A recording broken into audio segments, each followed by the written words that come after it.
Bienvenidos a El Ladrón de Cerebros, la nueva serie de divulgación científica en Ecuador. Vengan a descubrir otro Ecuador, el que surge de la riqueza de sus ideas y enormes talentos.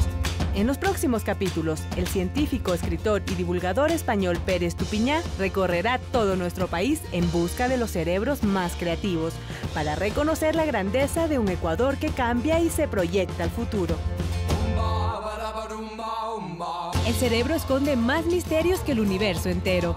Pese a ello, la neurociencia avanza a un ritmo acelerado gracias a las nuevas tecnologías. Esta semana en El Ladrón de Cerebros veremos cómo estas tecnologías, junto con la ciencia y la innovación, tienen el potencial de revolucionar las neurociencias, la enseñanza e incluso el modelo económico de un país como Ecuador.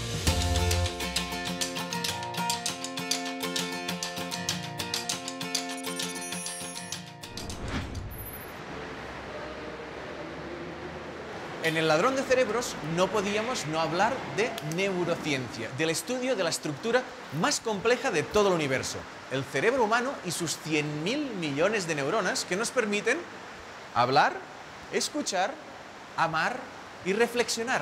Es un órgano fantástico, la cúspide de la evolución para algunos. Pero cuidado, que también nos puede engañar. ¿Cuál de estas dos figuras les parece más grande? ¿Están completamente seguros?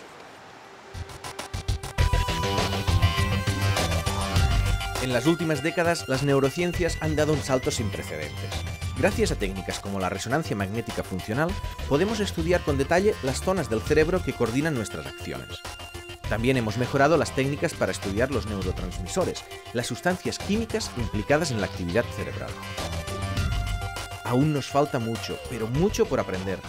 Pero hoy sabemos infinitamente más que años atrás. Y una de las mayores conclusiones a que hemos llegado es que el cerebro construye la realidad, interpreta el entorno para que podamos sobrevivir. Y si para ello necesita tendernos trampas, no tiene reparo en hacerlo. Mi pasión por el cerebro está dado porque esto me permite conocer, a más de las enfermedades, todo lo que rodea a los seres vivos, al universo, al planeta, a la vida, a la evolución de los seres vivos, al proceso de encefalización progresiva de los humanos. Doctor Arízaga, ¿cuál de estas dos figuras le parece más grande? Indudablemente la amarilla, la que está abajo, es sensiblemente más grande que la morada. Pero sabe que son iguales. Y claro, es un engaño del cerebro que hace que parezcan diferentes, pero son realmente iguales. ¿Y por qué nos engaña el cerebro? Porque a veces pensamos que el cerebro es una máquina perfecta, que procesa la realidad tal y como es, y vemos que no. No, si es perfecta, nosotros interpretamos a veces equivocadamente. El cerebro no es el que nos juega la mala jugada, no nos hace la mala jugada, sino que uno interpreta equivocadamente la realidad. Y este es un buen ejemplo. Pero es una interpretación del cerebro también. Sí, pero no por un error de las neuronas ni de los centros encargados de la visión en este caso, Claro. sino por un asunto que tiene que ver con la geometría, con la ubicación de las láminas, hace que pensemos algo que no es correcto. La interpretación siempre la hace el cerebro. Es como una caricia que puede ser sensual o puede ser molesta, o un sabor que sí que lo percibe inicialmente las papilas gustativas. Pero es el cerebro el que le da un contexto, ¿no? Así es. Porque el cerebro, la parte que se va a encargar de recibir las aferencias, está organizado en, digamos, en unas 3 estructuras para que sea más fácil entender. La primera se encarga de visualizar, de sentir, de oír, de gustar lo que venga. La segunda le da ya alguna interpretación, pero será la tercera, que es la corteza de asociación. ¿En base a qué? A la información previa que el individuo tenía. No es lo mismo que le acaricie el brazo una mujer apasionada a que la caricia sea hecha por una culebra fría que pasa por su antebrazo. ¿Cómo es que uno interpreta diferente? La interpretación final va a estar dada por la distinta manera que llega la información a nuestros centros nerviosos. Si alguien está asustado, ¿ve las cosas diferente? ¿O si alguien está estresado, percibe la realidad diferente? Totalmente. Y la sabiduría popular así lo dice. Por ejemplo, se ahoga en un vaso de agua. Tiene frente a sí un muro. Y es real. La persona que está sometida a estrés, a angustia, a crisis de pánico, por ejemplo, la realidad le parece totalmente devastadora en ocasiones. Y cuando se da cuenta de lo simple que ha sido el evento, pues ahí va a pensar que su cerebro le ha hecho una mala jugada. La identidad, quiénes somos, el aprendizaje, el estado de ánimo, la memoria, las intuiciones, las pasiones, la razón, la inteligencia, la conciencia. Todos estos conceptos son el resultado de un sofisticadísimo entramado de neuronas conectadas, formando redes y una combinación de impulsos eléctricos y químicos que circulan por ellas. Los órganos de los sentidos son nuestra ventana hacia el mundo exterior. Mediante la vista, el tacto, el oído, el olfato y el gusto, percibimos lo que nos rodea. Y con esa información, nuestro cerebro interpreta la realidad. Tomemos, por ejemplo, una melodía. El sonido genera un estímulo y eso provoca que se transmita una señal hacia el cerebro. Esta señal es un impulso eléctrico que viaja a lo largo de la neurona. Al llegar al extremo de la neurona, el impulso desata la liberación de neurotransmisores, sustancias químicas como la noradrenalina, la oxitocina o las endorfinas, entre muchas otras. Los neurotransmisores se vierten en las sinapsis, el estrecho espacio que hay entre dos neuronas. Allí, la señal pasa de una neurona a otra y se repite el proceso hasta alcanzar la zona del cerebro que corresponda. En el caso del sonido, la corteza auditiva. Una vez ahí, el cerebro procesa la información y si lo considera conveniente, genera una respuesta. Es decir, manda órdenes a la musculatura para realizar la acción adecuada. Bailar si seguimos con el mismo ejemplo. Así funciona el cerebro y todo lo que nos pasa por nuestra cabeza, seamos conscientes de ello o no. Parece fácil, pero desentrañar su funcionamiento de manera precisa es seguramente el mayor reto de la ciencia actual. Hemos hablado de intuición y razonamiento y a veces también hablamos de la parte más primitiva de las emociones y la parte del razonamiento complejo. Y esto hay el típico caso de que le ocurre a todo el mundo de decir, ay, no debería hacer esto, pero tienes una emoción que te obliga a hacerlo, ¿no? En temas amorosos, en temas de dietas. ¿Es realmente una dualidad entre, hay como el angelito y el diablillo en el cerebro? Sí, bueno, el cerebro del ser humano en especial es muy complejo y tiene una región muy importante destinada a todo el mundo de las emociones. Y aquellos recuerdos que están cargados de las distintas emociones son los que le hacen a uno actuar. A veces de manera que uno diría, pues qué poco consciente fue su accionar. Pues se deja llevar por las emociones. Y el ejemplo del amor es el más patético, ¿no? Digamos, patético, dice. En este estado que se llama falling in love, sí. Realmente el ser humano desarrolla una conducta que raya en lo gracioso incluso, porque pierde la cabeza. Claro. Y la sabiduría popular ya lo ha determinado y dice, está ciego o está loco de amor. Y es cierto. ¿Por qué? Porque la realidad se le obscurece a esta persona y solo funcionan las emociones. La racionalidad se pierde. Y ahora, gracias al gran adelanto de la neuroimagen, podemos saber por qué está ciego de amor o loco de amor. Porque le hacemos una resonancia magnética funcional y las regiones del cerebro que están en el lóbulo frontal, que son las encargadas de que la persona sea racional, responsable en sus actos, se pierden, están convertidas en un cementerio neuronal y eso hace aflorar las emociones que están en otro lóbulo, en el lóbulo temporal. El lóbulo frontal, que es el que nos permite tener abstracción, buen juicio, está apagado. Está apagado. Una curiosidad que yo siempre he tenido, ¿qué es la memoria? O sea, lo que yo voy a recordar de nuestra conversación, ¿dónde se guarda? La memoria, afortunadamente, tiene varios sitios para que se guarde. El más conocido, desde luego, es el hipocampo en el lóbulo temporal. Ahí reside la memoria a largo plazo. Ajá. Pero ahora sabemos que va a depender de qué es lo que querramos guardar para que haya una reserva mnésica, una reserva de la memoria, en distintas áreas de la corteza cerebral. ¿Y es fiable la memoria? ¿Nos está engañando nuestro propio cerebro también cuando recordamos? Muy frecuentemente. Uno tiene una visión errada muchas veces de lo que recuerda. Pero con el tiempo, esa memoria se va adulterando. Claro. Se va en el tiempo haciendo cada vez más cercano y uno ya no logra discriminar si son 5 años, 15 años, 30 años. Eso les pasa a los que ya estamos más viejos. El pasado se va montando. Ajá. Y entonces ahí vienen los errores de la memoria. Uno dice, pero si fue clarito que me acuerdo que esto fue hace 2 años. Y fue hace 15 años. En la memoria se guarda todo aquello que sea cargado de emoción. Si esa emoción es negativa, se va a guardar. Un recuerdo que no tenía nada de negativo, se va a guardar como negativo. Pero como estuvo envuelto en emociones negativas para el individuo, las recordará como malas. Un claro ejemplo de engaño del sistema nervioso. ¿Podría llegar a generarse la conciencia, o sea, un ser, a través de un ordenador? La ciencia no tiene cortapisas. Echamos mano de otro recurso, que es el silicio.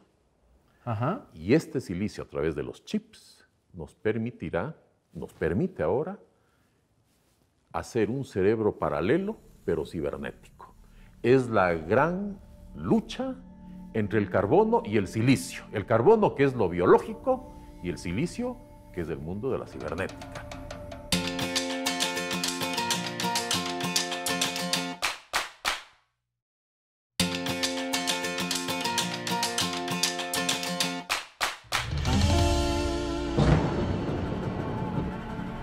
Cada neurona puede entrar en contacto con 10.000 neuronas más.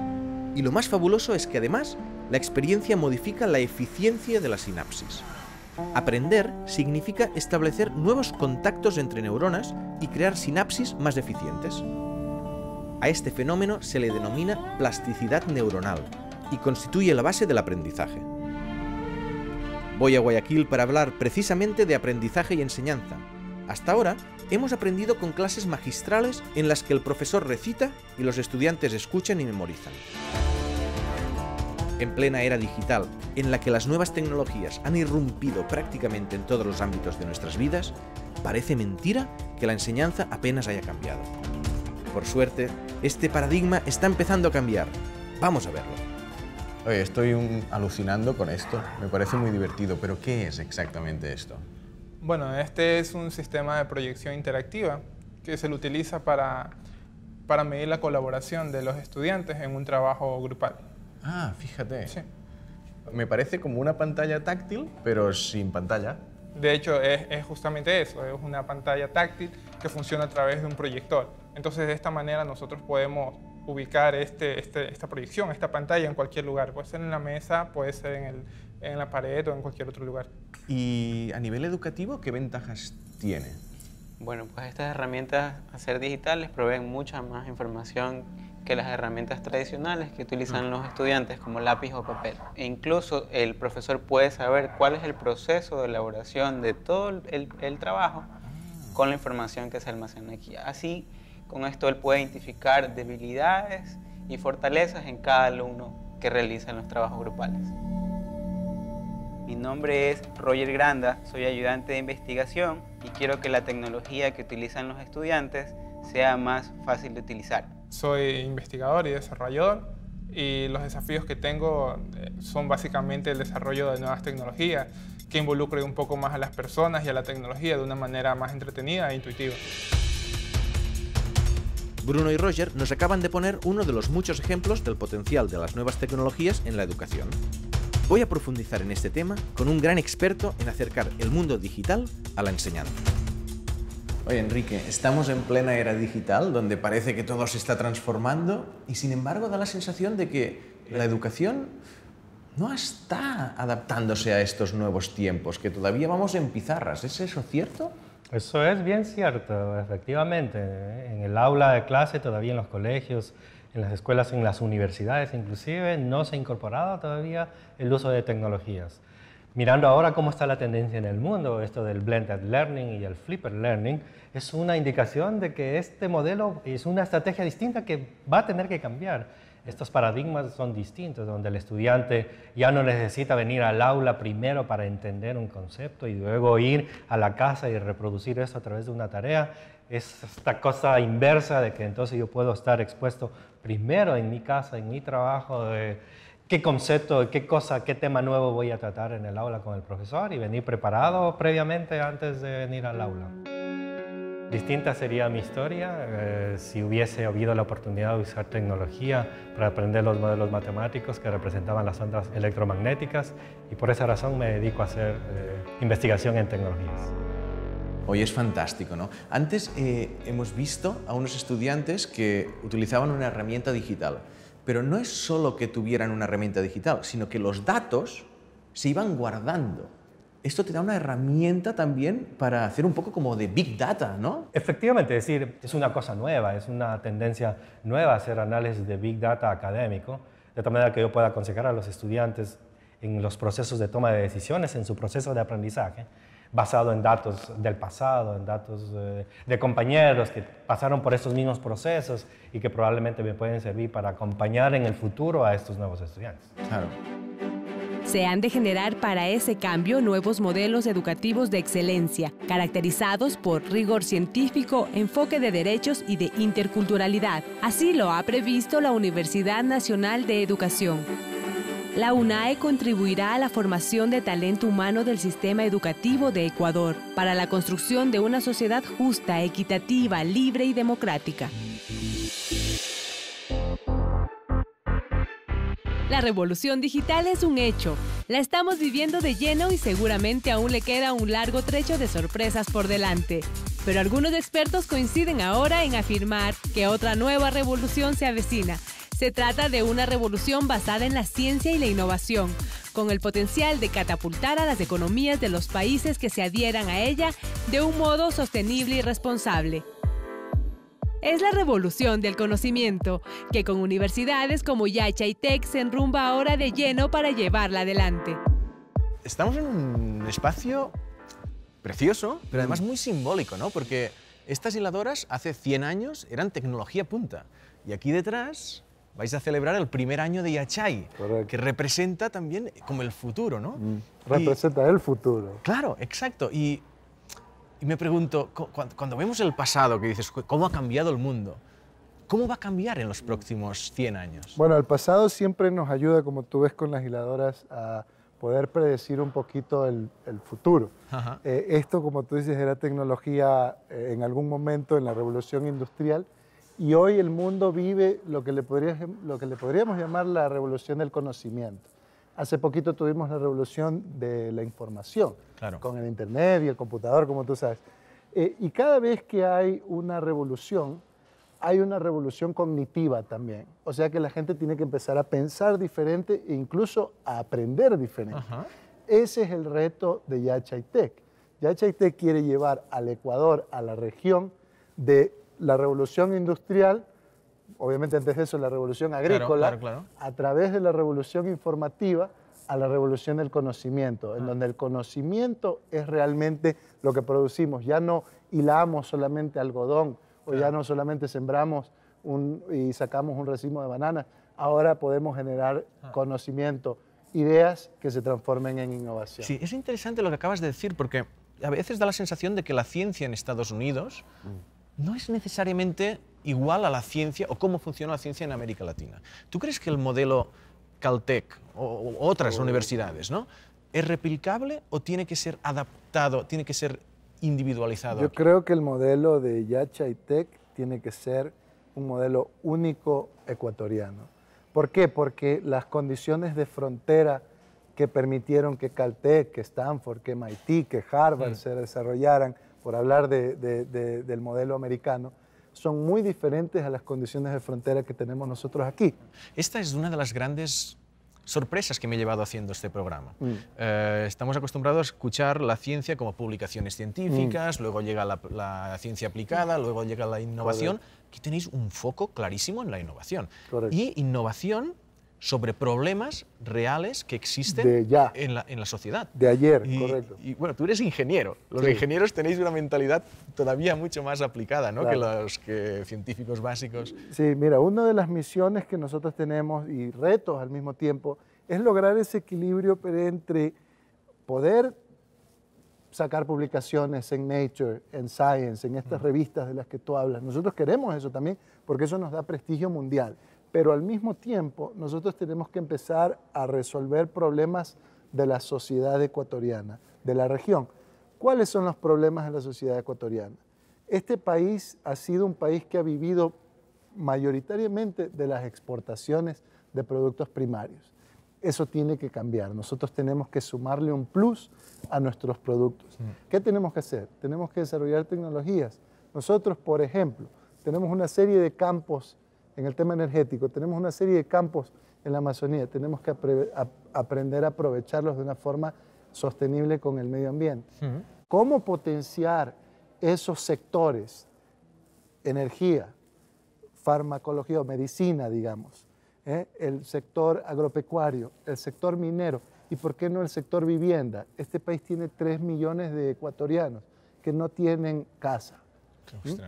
Entonces, resolver esos 5 problemas o tener una incidencia real en esos 5 problemas, yo creo que debe ser uno de los objetivos de IHTEC en los primeros 10 años. Cuando era niño me gustaba desbaratar todo lo que se me ponía por delante, incluidas chapas de puertas, radios, incluso una vez desbaraté un televisor. El problema era que cuando era niño no sabías cómo volverlos a armar. Entonces yo creo que eso despertó mi interés en saber cómo funcionan las cosas y es lo que me llevó al camino de la ingeniería. En ciencia, en energía también, ¿no? El tema del corto plazo y el medio plazo, ¿no? O sea, los políticos tienen una visión más cortoplacista, es normal, porque tienen periodos de 4 o 6 años. Rápido. Claro, y los científicos trabajáis a largo plazo, ¿no?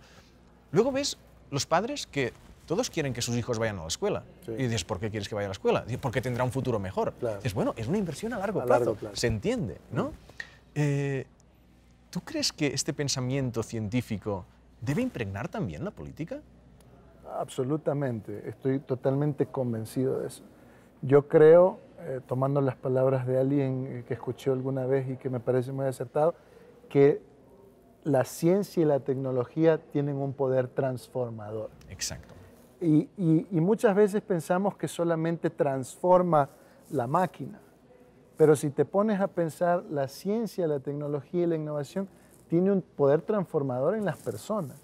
Y te voy a citar el ejemplo tal vez más clásico que pueda citarte, el efecto que ha tenido en ti el teléfono móvil, el teléfono celular, y el efecto que ha tenido en todos nosotros. Dime tú si no ha transformado la forma en la que nosotros vivimos como personas. La ha cambiado totalmente. Sí. Lo mismo tiene que hacer la ciencia y la tecnología en este país. Ese cambio tiene que llegar también a la parte política, a la clase política. Y alguna vez alguien me preguntó, ¿cuándo vamos a empezar a ver los resultados de IHTEC? Porque yo creo que eso es algo que está mucho en la cabeza de las personas y es una pregunta muy válida. Y yo creo que hay varias fases. Ya se ve, hoy estamos sentados aquí, vamos a celebrar el primer año de IHTEC y vamos a empezar a ver los primeros efectos. Pero se ha visto a través de la historia que no se mide realmente el impacto de un proyecto como este, sino en un par de décadas. O sea que este proyecto realmente le mostrará al país y a la región su impacto real en 20 años.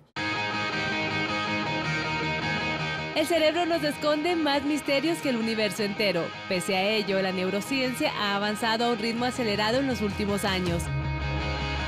Estos avances se deben sobre todo a las puertas que ha abierto la tecnología, incluida la digital. Precisamente la irrupción de las tecnologías digitales ha transformado profundamente la sociedad de este siglo. Pero algunas áreas, como la enseñanza, todavía se resisten a incorporarlas en su día a día. Ahora el paradigma educativo está empezando a cambiar y en paralelo también lo hace el modelo económico de Ecuador, donde la ciencia y la innovación están creando las bases de la revolución del conocimiento. Hace 40 años en el fútbol jugaban 11 contra 11 y daban patadas a un balón esférico. Dentro de 40 años continuarán jugando 11 contra 11 y dando patadas al mismo balón. El fútbol, que a mí me gusta, no ha cambiado y está bien, pero es irrelevante en realidad para el futuro de la sociedad. En cambio, la ciencia, lo que ha cambiado la ciencia en los últimos 40 años es impresionante y lo que nos espera en los próximos 40 es abrumador. La ciencia y la tecnología son la única noticia, es lo que más va a transformar nuestras vidas y nuestras sociedades.